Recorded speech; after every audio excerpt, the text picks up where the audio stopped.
Welcome to the Wanderer's Rest. Tonight, the mountain path has been long, and the rain falls steady and cold. Your journey through the mist-wrapped peaks has led you here, to this moment of refuge. But ahead, through the darkness and the downpour, a small tea house waits with warmth and shelter. Put down your burdens, shed the weight of the world you've been carrying, find a place by the fire, and let the sound of rain on ancient thatch guide you into a deep, peaceful sleep. You are safe here. The storm cannot reach you. The night will pass gently. Let us begin. The mountain path grows steeper with each step. The worn stone stairs, slick with rain and scattered autumn leaves. Maple leaves in shades of crimson and burnt orange, their surfaces glossy with moisture, some still clinging to branches above, others carpeting the path in a wet patchwork that releases its earthy, sweet decay scent when your feet disturb them. The rain has been falling since mid-afternoon, steady and patient, the kind of autumn rain that settles in for the evening and perhaps the night, soaking everything it touches until the boundary between air and water becomes uncertain, until you are moving through something that is neither mist nor rain, but both at once. A gray veil that obscures the valley below and the peaks above, leaving only this narrow corridor of path and forest, of stone and moss and dripping trees. Your traveling cloak, woven from oiled hemp, has done its work for the first hours, but now grows heavy with absorbed moisture, and you can feel water finding its way past the collar, running cold down your spine, though your core remains warm from the exertion of climbing, from the steady work of legs and lungs that have carried you up from the village through 3 ri of ascending path.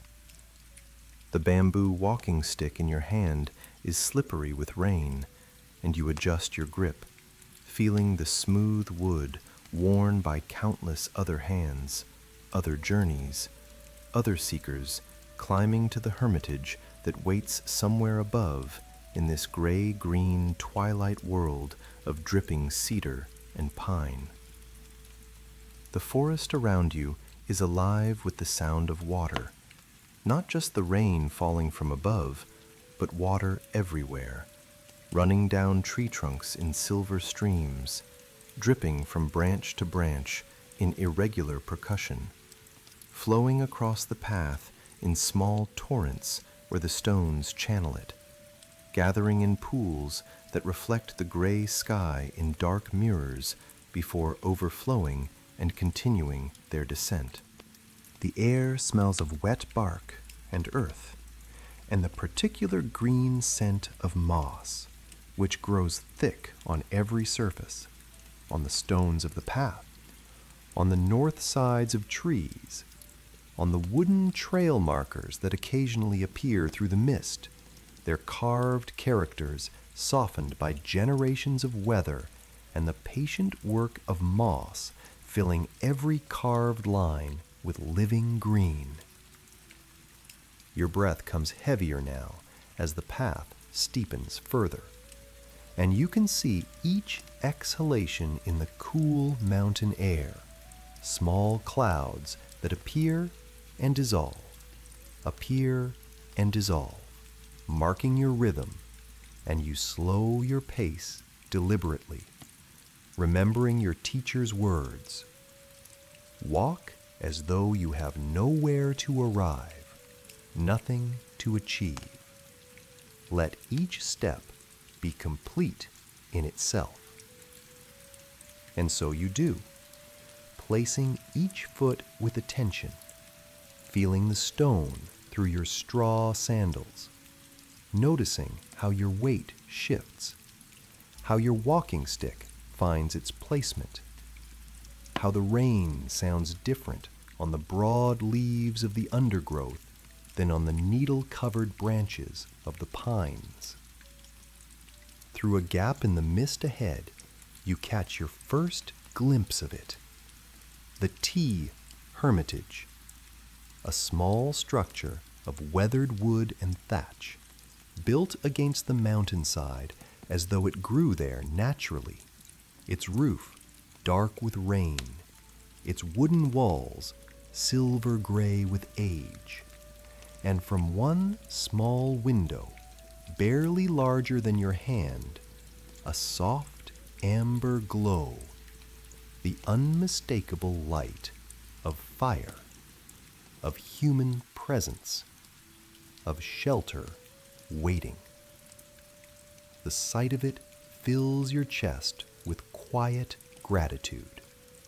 Not relief exactly, for the journey has been its own reward, but rather a sense of rightness, of arriving where you are meant to be.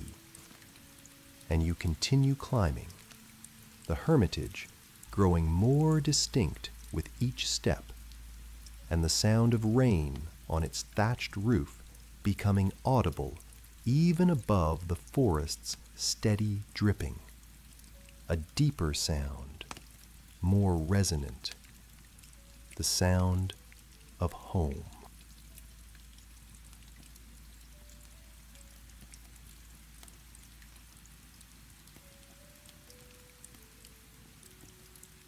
The covered entrance is small, barely tall enough to stand upright, and you duck beneath the extended eave where the rain has carved a precise drip line in the earth below. The sound of water falling from the thatch edge like a curtain of sound you must pass through to reach the door. Your hand finds the smooth wooden handle, worn to a deep polish by decades of use, and you slide the door open. It moves with the particular whisper of well-maintained wood in seasoned tracks, and you step across the threshold from the gray world of rain into the amber world of firelight. And the transition is so complete, so total, that for a moment you simply stand still, allowing your senses to adjust, allowing the hermitage to receive you. The warmth reaches you first. Not aggressive heat, but gentle, welcoming warmth radiating from the sunken hearth, the irori, that occupies the center of the single room. And above it, suspended from a ceiling beam by a chain, hangs an iron tea kettle, the tetsubin, its surface dark with age and use, its water barely beginning to simmer, sending up the faintest wisps of steam that catch the firelight and glow like threads of gold. The smell of the space is complex and layering. The immediate scent of burning charcoal from the hearth, clean and almost sweet, mixing with the deeper, woody smell of the building itself. Old cedar and cypress aged to a scent that is both sharp and mellow.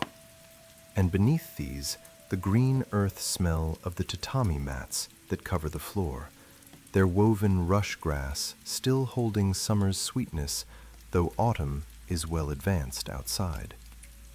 You remove your traveling cloak, feeling its weight as you lift it from your shoulders, water dripping from its edges onto the wooden entry floor designed to receive such water, and you hang it on a peg beside the door, where it will drip harmlessly onto stone. Your sandals come off next, placed carefully in the genkang, the small lowered entry area, and your feet in their cotton tabi socks meet the tatami with a whisper, and immediately you feel the slight give of the mats, firm but not hard, the perfect surface for walking, for sitting, for the life that happens close to the earth. The hermitage is small, perhaps 4 tatami mats in size, the traditional measurement, but it feels spacious in its simplicity, uncluttered, every object placed with intention and purpose. Your eyes adjust further to the light, and you see the room's few elements. The hearth at the center with its bed of white ash and glowing charcoal. The iron kettle hanging above, already positioned for tea. Against one wall, a low wooden shelf holds tea implements, a ceramic tea bowl, a bamboo whisk, a lacquered tea caddy, and beside these, a small alcove, the tokonoma, where a scroll hangs showing a single brushstroke circle, the enso, incomplete, and below it, a simple arrangement of autumn branches, a single maple twig with 3 red leaves and 1 piece of pine, stark and perfect against the plain wall. In the corner farthest from the hearth, a futon is folded neatly, waiting, and beside it, a wooden chest that likely holds additional bedding and perhaps clothing. You move to the hearth and kneel on the tatami, feeling the warmth on your face and hands, watching the charcoal glow. Not flames, but deep red ember light, pulsing gently as though breathing, and you extend your palms toward that heat, and you can feel the cold of the mountain rain beginning to leave your body, beginning to be replaced by this patient, steady warmth. And outside, the rain continues its endless falling, but here, inside, there is only firelight and the slow beginning of steam from the kettle, and the profound quiet that lives at the center of storms.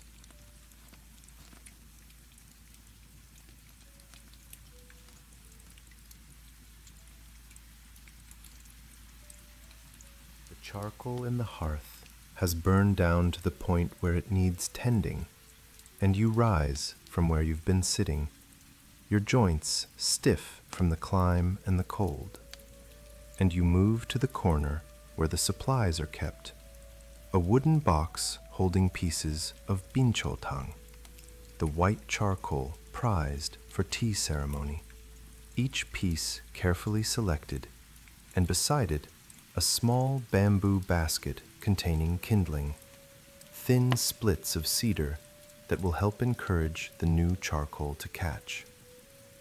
The movements required for this task are familiar, learned through years of practice, and your hands know what to do, even as your mind begins to settle into the rhythm of the hermitage, into the particular kind of time that exists here, measured not by hours, but by the progress of fire and water, by the deepening of darkness outside and the steadying of breath within. You select 3 pieces of binchotan, feeling their weight, surprisingly light for their density, and their smooth surface, almost metallic in texture, the result of the high temperature firing that gives this charcoal its unique properties. It burns long and clean, produces steady heat without smoke, and creates the gentle infrared warmth perfect for long evenings and the slow ceremony of tea. Using the fire tongs, a simple tool of bent iron worn smooth with use, you carefully position the existing embers to create a nest of heat, and into this nest you place the new charcoal, arranging the pieces so they touch the glowing coals, but also have space for air to circulate. Because fire, like all living things, needs to breathe. The transition is not immediate. White charcoal takes patience to ignite. And so you wait, kneeling by the hearth, watching, and gradually you begin to see the change.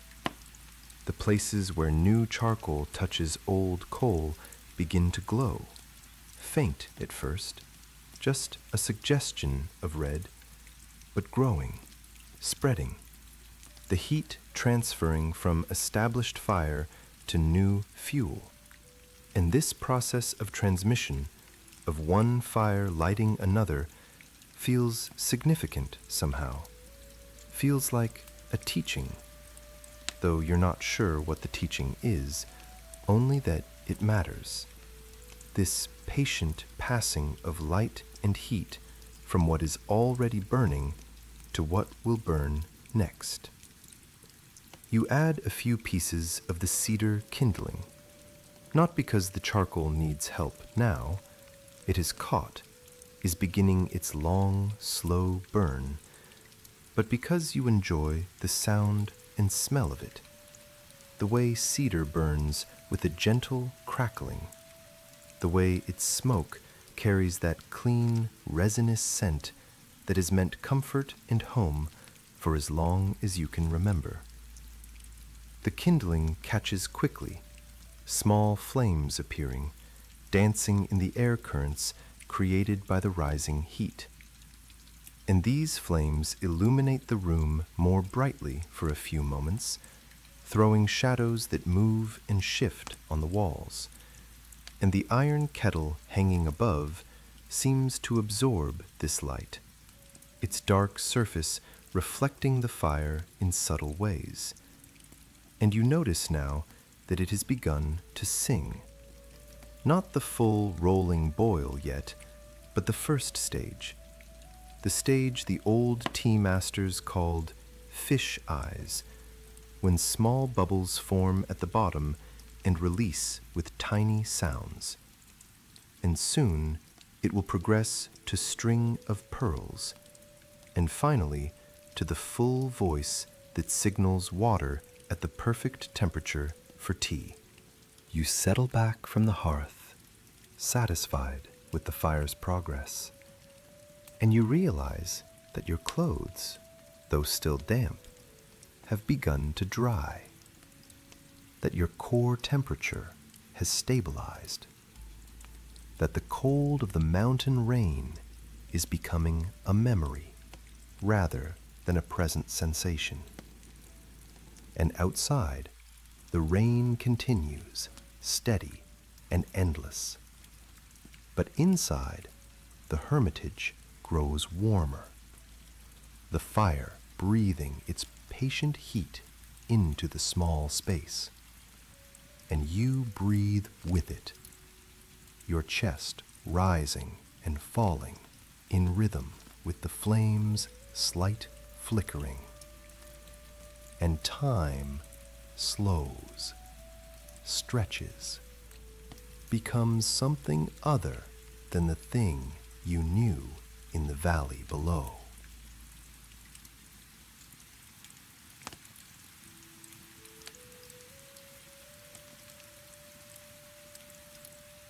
The water in the iron kettle has reached the second stage now, the string of pearls, and you can hear it. A gentle, sustained murmur, not quite bubbling, but more active than the earlier whisper.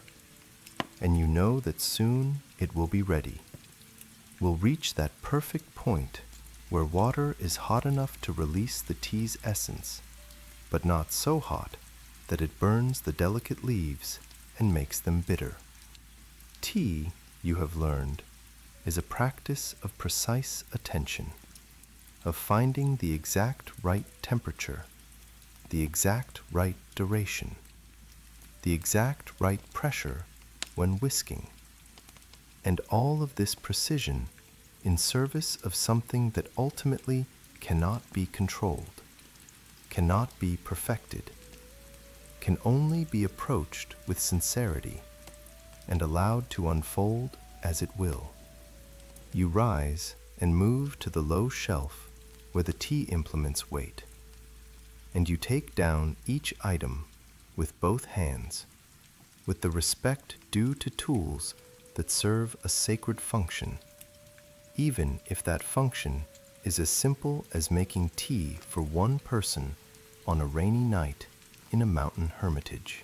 The tea bowl, chawan, is rough to the touch, its exterior unglazed, the color of earth, with a texture that shows the potter's fingers, the slight irregularities that mark it as handmade. as unique. And when you turn it in your hands, you see that the interior is glazed in a pale green, the color of new leaves, crackled with fine lines that create a delicate network across the surface. This bowl has held countless servings of tea, has been warmed by countless hands, and now it will hold yours. And this continuity, this connection to all the other moments of tea that have happened in this bowl, fills you with quiet gratitude. The bamboo tea whisk, chasen, comes next, its handle smooth from use, its delicate tines curving inward gracefully, each one split from the same piece of bamboo, each one essential to the whisking that will transform powder and water into the suspension of foam and liquid that is properly prepared tea. You examine it in the firelight, noting that a few of the outer tines have begun to split further, showing their age, their faithful service. And you make a mental note to be gentle with it, to honor its fragility, even as you rely on its strength. The tea caddy, natsume, is lacquered black, simple and elegant, and when you open it, the scent rises immediately. The green earth smell of matcha, powdered tea made from ground tencha leaves, and even unwhisked, even dry, it carries the essence of the tea gardens, of morning mist and careful cultivation and the meditation of harvest. You warm the tea bowl by filling it with hot water from the kettle, using the bamboo ladle, hishaku, to transfer the water. And the bowl accepts the heat, and you feel it through the clay as you hold it. Feel the warmth spreading through the ceramic and into your palms. And this warmth is not just physical, but somehow emotional, a reassurance, a welcome. You discard the warming water into the wastewater bowl, and you dry the tea bowl with a small silk cloth. And then you add the tea powder, using the bamboo tea scoop, chashaku, to measure 2 careful portions, the bright green powder settling at the bottom of the bowl like jade dust. The water you add is precise, controlled, the ladle dipping into the kettle and emerging with exactly the right amount. And as the hot water meets the tea powder, you begin to whisk, and the sound of the bamboo tines moving through the liquid is soft but distinct, rhythmic, the sound of intention made audible. And gradually, the tea transforms, becomes unified, becomes foam and liquid held in perfect suspension, becomes ready, becomes complete, becomes the medicine that is also pleasure, the ritual that is also nourishment, the simple act that is also profound practice.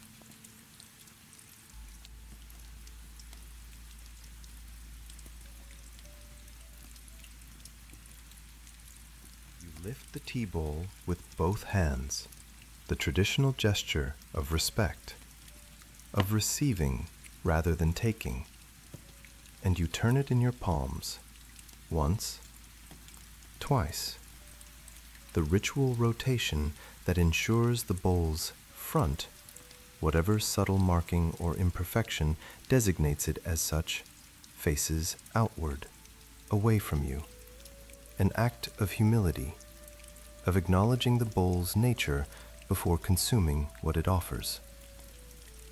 The warmth of the ceramic spreads into your hands, chasing away the last remnants of the mountain cold, and you bring the bowl closer to your face, and before you drink, you pause to appreciate the color, that particular green that exists nowhere else in nature, bright and vivid even in the firelight, and the scent, vegetal and slightly sweet, with undertones of the sea and the forest, and something else harder to name, something that might just be the smell of attention, of care taken in growing and harvesting and preparing. The first sip is always a small revelation, even after thousands of bowls of tea, because each time is different, each preparation unique, each moment unrepeatable. And this tea carries the taste of autumn rain and mountain air, carries the quiet of the hermitage and the patience of the fire, carries all of these things dissolved into its green essence. The flavor touches your tongue, initially bitter, that characteristic astringency of good matcha, but immediately followed by sweetness, by umami depth, by a complexity that unfolds in layers as you hold the liquid in your mouth. And when you swallow, you can feel the warmth descending through your throat, spreading into your chest, and with it, a particular kind of alertness, not agitation, but clarity, the gentle lift that comes from tea drunk with attention, with presence. You take another sip, slower this time, letting the tea coat your mouth, noticing the texture of it, the foam light and airy, the liquid beneath more substantial. And you notice how your awareness has narrowed to this single point, this bowl in your hands, this taste on your tongue, this warmth spreading through your body, and everything else has fallen away. The rain outside is still there, but distant. The fire still burns, but requires no attention. Your thoughts about the day, about tomorrow, about anything beyond this present moment have dissolved like the tea powder dissolved in hot water, leaving only this: breath, warmth, the slight bitterness on your tongue, the gentle hiss of rain on thatch. Between sips you rest, the bowl cradled in your lap, and you gaze at the hearth, at the charcoal glowing in its bed of ash, at the iron kettle hanging above, with its water now settled back to a gentle simmer. And you realize that the light in the hermitage has changed. The daylight that was still present, however dimly, when you arrived, has now completely gone. And the only illumination is firelight, warm and orange and alive, throwing shadows that move with the slight flickering of the coals.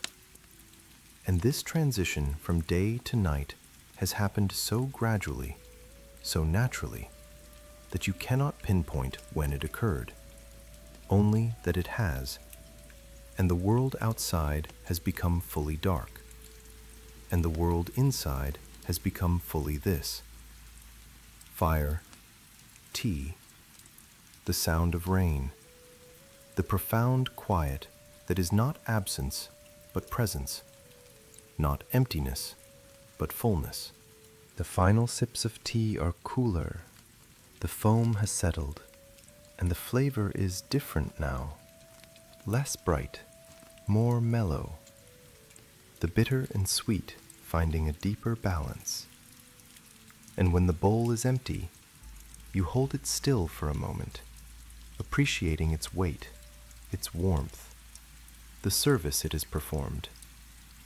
And then you set it down gently on the tatami beside the hearth, and you bow slightly, a gesture of gratitude, to the tea, to the bowl, to the fire that heated the water, to the hermitage that provides shelter, to the rain that makes shelter necessary and precious, to all of it, the whole intricate web of causes and conditions that brought you to this moment of perfect sufficiency, of wanting nothing, of being complete.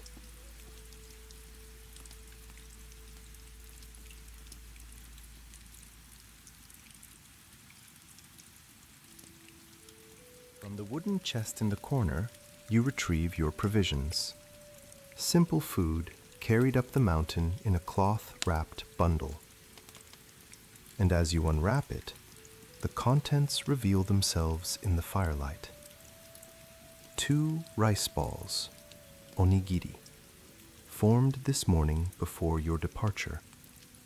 The rice still holding together, though the wrapping of pickled plum leaves has dampened slightly from the day's journey.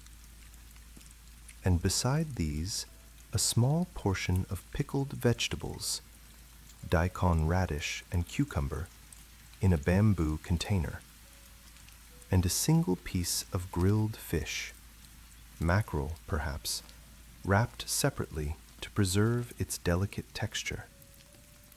And looking at this simple meal, you feel a satisfaction that is entirely disproportionate to the humble nature of the food.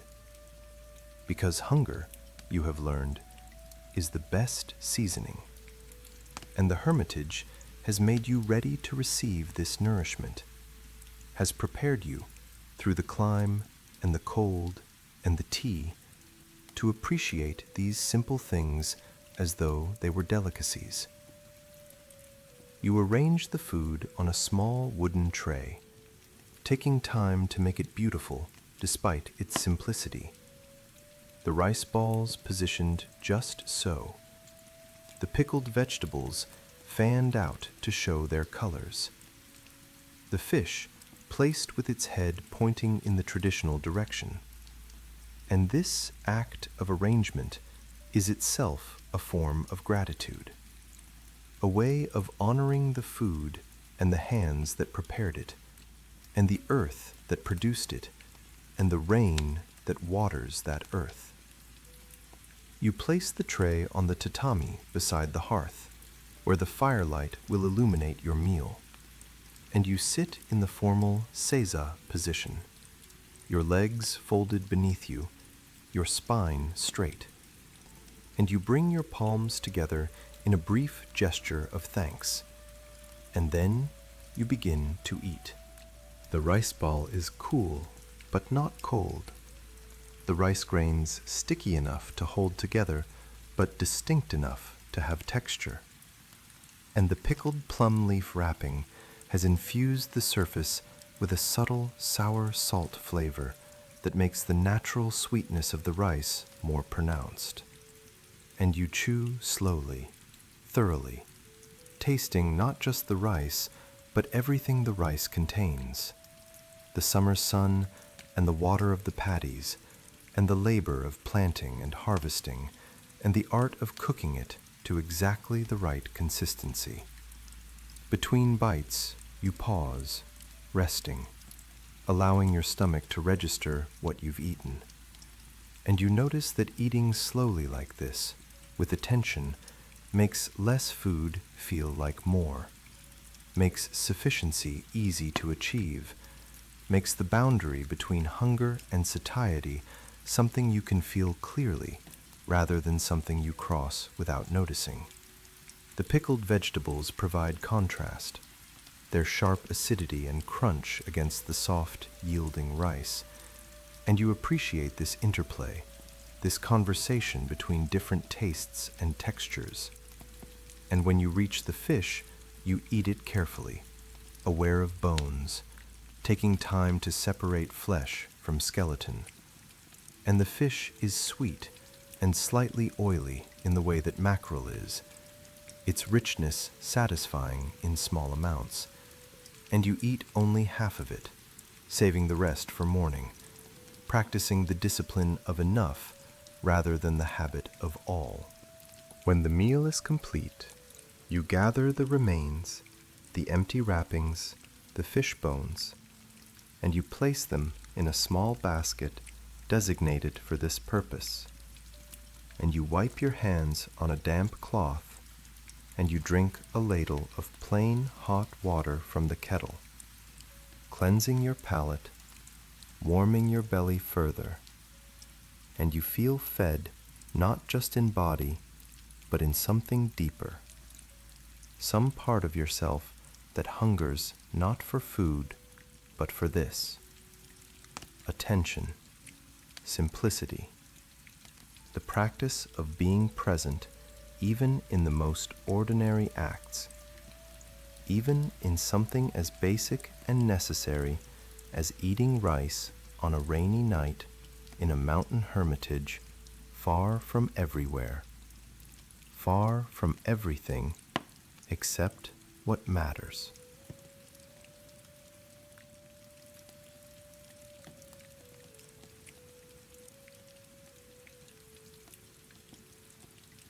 The fire has burned down to a steady glow, the charcoal now covered with a fine layer of white ash that insulates the heat beneath, and the iron kettle has been moved to the edge of the hearth, where it will stay warm without boiling, and the hermitage has settled into its deep evening quiet, the kind of quiet that feels earned, that comes only after the activities of arrival and tea and meal have been completed, after the body has been tended to and is ready now to rest. You rise from where you've been sitting, feeling the stiffness in your knees and back, the remnants of the mountain climb still present in your muscles, and you move to the corner where the futon is stored, and you begin the ritual of preparing your bed. This nightly practice that is also a kind of ceremony. This transition from waking to sleeping that benefits from attention and care. The futon unfolds in sections. First, the thick cotton-filled mattress, the shikibuton, which you spread directly onto the tatami mats in the space farthest from the hearth, but not so far that the fire's warmth won't reach you, finding the spot that experience suggests will be neither too hot nor too cold as the night progresses. The mattress is heavy with its cotton batting, and when you smooth it out with your hands, you can feel the slight irregularities in the filling, the places where the cotton has compressed more or less from previous use, and you spend a moment redistributing it, fluffing and adjusting so the surface is as even as possible. And this attention to small comfort, this taking time to make the bed just right, feels important, feels like an investment in the rest to come. The sheet comes next, white cotton worn soft from many washings, and you spread it across the mattress and tuck the edges underneath, creating a clean, smooth surface. And already just looking at it, you can feel anticipation, can feel your body's readiness for horizontal rest, for the release of the upright posture you've held all day. The blanket, thick cotton for autumn nights, is folded at the foot of the futon, and you adjust it so it can be pulled up easily when you lie down, and beside it you place an additional layer, a quilted covering for later in the night when the fire burns lower and the cold begins to creep in despite the hermitage walls. The pillow is not the soft, high pillow of Western beds, but a traditional buckwheat hull pillow, firm and shapeable, and you position it at the head of the futon and kneel beside it and rest your head there briefly, testing the height and angle, adjusting the hulls inside until they support your neck and skull at exactly the right elevation. And when you rise, the pillow holds its shape, holds the indentation of your head, waiting for you to return. Beside the futon, you place a few necessities within reach: the cloth for wiping hands or face, a gourd of water in case thirst comes in the night, and a small candle in a holder, unlit now but ready if needed. The hermitage has grown quite dark now, the fire providing only a dim orange glow that barely reaches the walls, and the sound of the rain has become so constant that it's no longer something you hear consciously, but rather something you feel, a presence that surrounds the small structure. And you stand for a moment, looking at the prepared bed, at the simple perfection of it, and you feel ready. Not tired exactly, but complete with the day, ready to release it, ready to lie down and allow your body to rest and your mind to settle into whatever dreams or darkness await.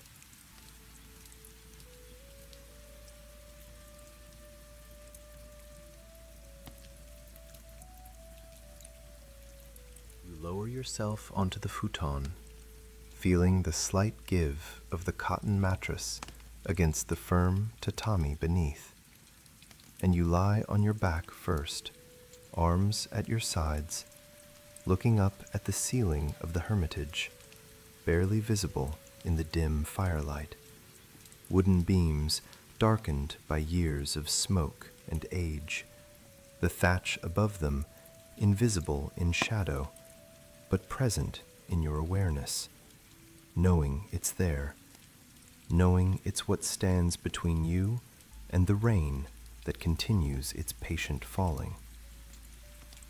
The blanket you pull up to your chest, not yet to your shoulders, because the hermitage is still warm enough, the fire still providing its gentle heat, and you can feel that warmth on your face even from this distance, can see the faint orange glow of the coals pulsing almost imperceptibly, like the heartbeat of the hermitage itself. Your body begins to release, begins to remember that it's allowed to stop now, allowed to cease the work of climbing and walking and sitting upright.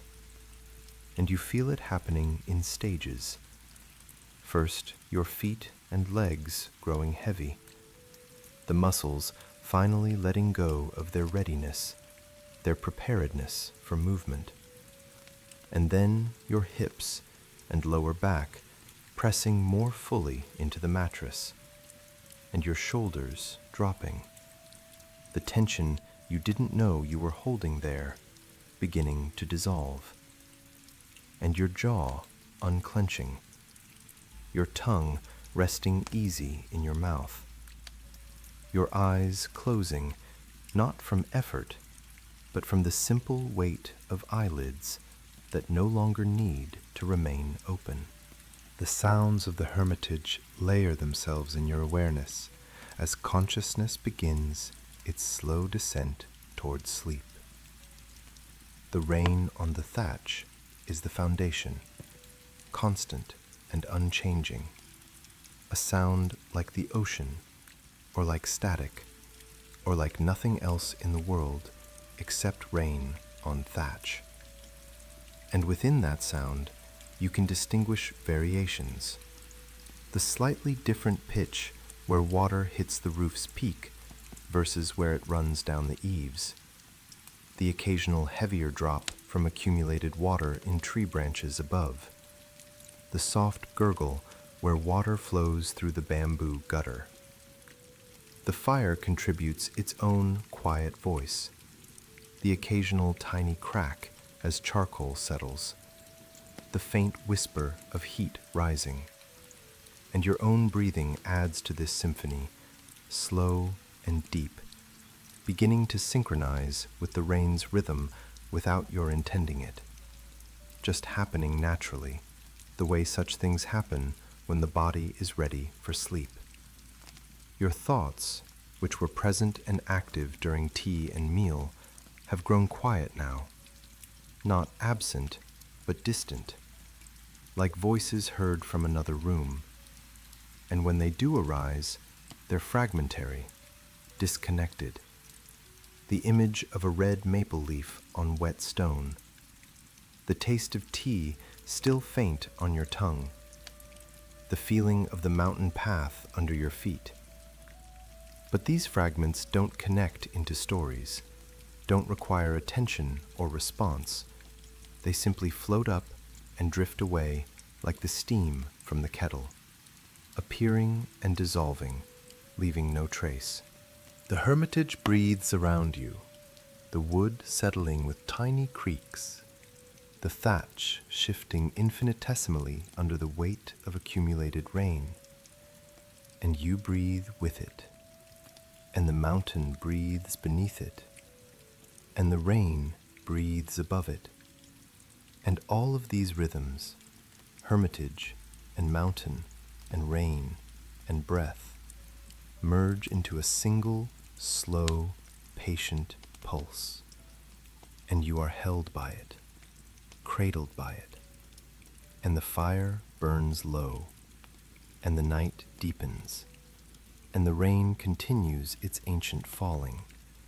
And somewhere in that darkness, in that warmth, in that perfect suspension between waking and dreaming, between mountain and sky, between shelter and storm, you slip across the final boundary into sleep, into rest so deep it has no bottom, into peace so complete it needs no name. And the hermitage holds you, and the mountain holds the hermitage, and the night holds everything in its vast, quiet hands. And you are safe. You are warm. You are exactly where you belong, held by rain and fire and the ancient practice of tea, dissolving into the simple, perfect fact of being here, being now, being finally, completely, blessedly at rest.